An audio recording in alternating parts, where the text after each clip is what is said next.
ہمارے بر صغیر میں انسانوں کو خدا بنا دیا ہے لوگوں نے، تو جس نے ان کو پیدا کیا اس کو چھوڑ کر ان پر توکل کیے بیٹھے ہیں جن کو زندگی بھی اللہ نے دی اور پیدا بھی اللہ نے کیا اور موت بھی اللہ نے دی اور موت کے بعد اٹھانے والا بھی ان کو اللہ ہے، تو اس سے کیوں نہ مانگیں؟ تو اس لیے آپ نے فرمایا کہ یہ سب سے اعلیٰ دو چیزیں ہیں جو اللہ نے انسان کو عطا فرمائی ہیں، اللہ پر توکل و توکل علی الحی الذی لا یموت۔ کیا آیت ہے؟ اس پر توکل کر جو ہمیشہ زندہ ہے اور موت سے پاک ہے، سب کی نفی کر، چونکہ باقی سب پر تو موت ہے۔ وتوکل علی الحی، توکل علی اللہ نہیں کہا، وتوکل علی الحی، زندہ پہ توکل کر۔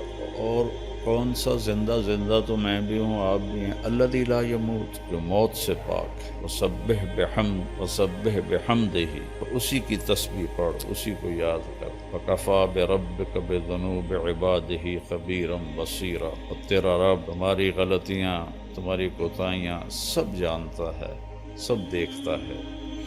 تو یقین ایسی دولت ہے کہ جو انسان کو انسانوں سے بے نیاز کر دیتا ہے اور اس کی نظر اللہ پر اور اس کے خزانوں پر چلی جاتی ہے، تو وہ آزاد ہو جاتا ہے۔ جس کا یہ ہو کہ فلاں میری مدد کرے گا، فلاں میری مدد کرے گا، کوئی زندہ کو پکار رہے ہیں، کوئی مردہ کو پکار رہے ہیں، تو اس آیت میں ان سب کی اللہ نفی کر رہا ہے۔ اسی پر بھروسہ کر جو موت سے پاک، زندہ ہے اور موت سے پاک۔ تو اس میں آدم علیہ السلام کی نسل میں جتنے آ گئے، جس مرتبے کے آ گئے، سب کی نفی ہو۔ پھر اللہ کا یقین ایسی دولت ہے کہ براہ راست اللہ کے خزانوں سے اس کا رابطہ ہو جاتا ہے، اس کو کسی پیر فقیر کو نہیں پکارنا پڑتا، وہ جو پیروں فقیروں کو دیتا ہے وہ اس کے ساتھ جڑ جاتا ہے۔ اللہ ہی ایک ایسی ذات ہے جس کے خزانوں کی انتہا کوئی نہیں، باقی جس نے بھی دینا ہے تو کہیں سے لے کے ہی دینا ہے۔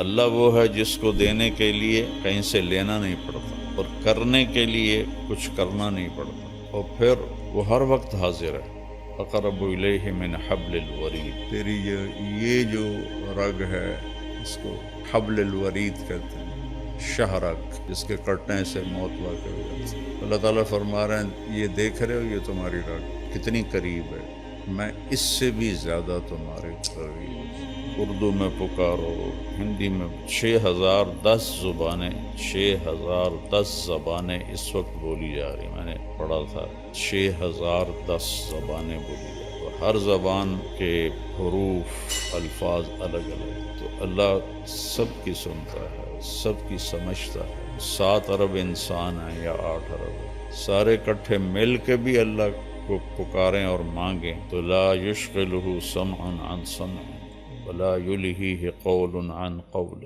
کہ اس کو کسی جگہ بھی یہ مشکل نہیں پڑتی کہ ایس کی آنکھیں ہے، ایس کی آنکھیں ہے۔ یہاں 2 آدمی بات کرنے لگ جائیں تو میں کہوں گا بھائی ایک بولو، یا تھوڑے 2 دی کٹھی میں نہیں سمجھ آ رہا، اور اللہ کہہ رہا ہے 100 طرف انسان نہیں، آدم سے لے کر آج تک جو مر گئے اور جو آج موجود ہیں اور جو آئندہ آنے والے ہیں، وہ اور جنات ہم سے لاکھوں گنا زیادہ ہیں، تم سب کٹھے ہو جاؤ، ایک دم مانگو، باری باری مانگو تو پھر تک قیامت آ جائے گی، ٹائم ہی نہیں ملنا، تم سب مانگو اکٹھے۔ اس میں گونگے بھی ہوں جو اشاروں سے مانگ رہے ہیں یا دل سے مانگ رہے ہیں، کوئی دل سے مانگے، کوئی بول کے مانگے، کوئی آہستہ مانگے، پھر ساتھ پرندے بھی شامل ہو جائیں، درندے بھی شامل ہو جائیں، سانپ بچھو بھی شامل ہو جائیں، مچھلیاں بھی شامل ہو جائیں، تو کیا طاقتور رب ہے کہ جو سب کی ایک وقت میں پوری سنتا ہے، سمجھتا ہے، اور پھر سب کا چاہا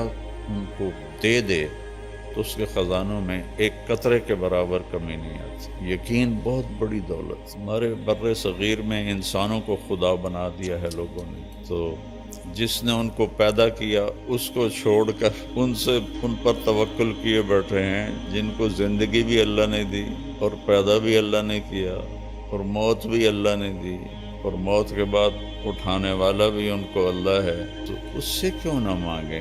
جو کہتا ہے دیکھو لوگوں سے مانگو تو وہ ناراض ہو جاتا، اور اللہ سے نہ مانگو تو وہ ناراض ہو جاتا، کتنا فرق۔ مانگنے پہ اللہ خوش ہوتا ہے، میں کہا کرتا ہوں کسی سے جان چھڑانی ہو بڑے اچھے طریقے سے تو اس سے قرضہ مانگنا شروع کر دو، وہ انشاءاللہ تمہارا نمبر ہی بلاک کر دے گا۔ اور اللہ سے جی لگانا ہو اور تعلق بنانا ہو تو اللہ کو پکارنا شروع کرو، اس سے مانگنا شروع کرو۔ میرے نبی نے فرمایا جوتے کا تسمہ ٹوٹ جائے تو وہ بھی اللہ سے مانگو۔ ہم لیا گئے تو وہاں ایک خاتون تھیں سادات میں سے جو بہت عرصہ پہلے تشریف لائیں، ان کی برکت سے وہاں کافی دین پھیلا۔ ان کا پتہ نہیں کیا نام تھا لیکن وہاں وہ پیر جگی کے نام سے مشہور ہے، پیر جگی۔ تو ہم ان کے سجادہ نشین سے ملنے گئے، ملنے کے بعد فاتحہ پڑھنے مزار پہ گئے تو وہاں عورتیں بیٹھی تھیں کافی سارے۔ پیر جگی پتر دیویں آ، پیر جگی پتر دیویں آ۔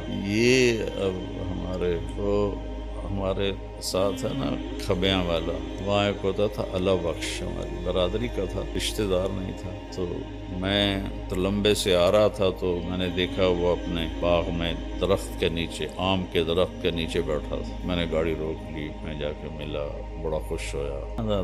طارق میاں بندہ تو بڑا چنگا ہے پر تو وہابی ہو گیا۔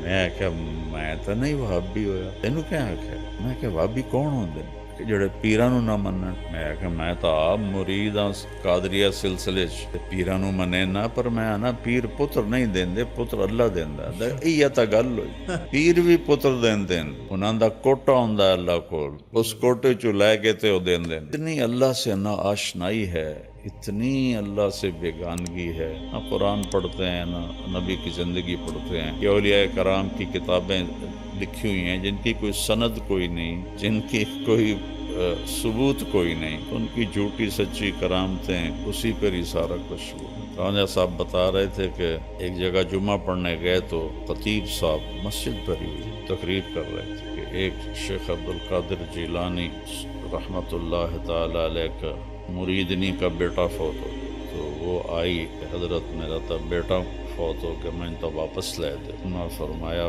بی بی جڑا مر جاوے وہ واپس نہیں ہوں۔ لیکن نہیں تسی کر سکتے ہو، میں نے واپس لیا دو میرا بیٹا۔ پیر شیخ عبدالقادر جیلانی رحمۃ اللہ علیہ نے نظر دوڑائی تو اسرائیل چوتھے آسمان پہ پہنچ گیا تھا، پیچھے سے وہ پہنچے گا، اسرائیل میرے مرید دی روح واپس کر۔ سا کیا جڑا گتھلا ہے نا ایسے ڈھیر ساریاں روحاں قبضے ہیں، میں نے کیا پتہ کیڑا توڑا مرید ہے۔